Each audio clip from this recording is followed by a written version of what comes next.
ഇറങ്ങി കഴിഞ്ഞപ്പോ വീണ്ടും എയറിലേക്ക്.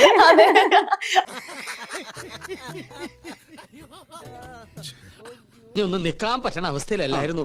നിലം തൊട്ടില്ല.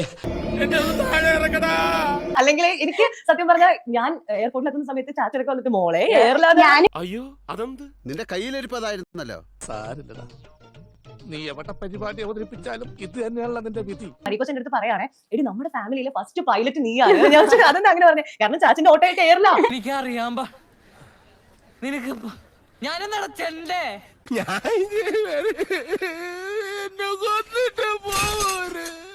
കൊറേ ട്രോളൊക്കെ ഇറങ്ങിയിട്ടുണ്ടെന്ന് പറഞ്ഞു. നമ്മൾ സത്യം പറഞ്ഞ ഫണ്ണായിട്ട് എടുത്തിട്ടുള്ളൂ. എനിക്ക് ഫീൽ ചെയ്തിട്ടൊന്നുമില്ല, അതോർത്ത് വിഷമിക്കണ്ട. കണ്ണീര് തുടച്ചിട്ട് പറ, കുറച്ചുകൂടി വിശ്വസിക്കാൻ തോന്നുന്നു.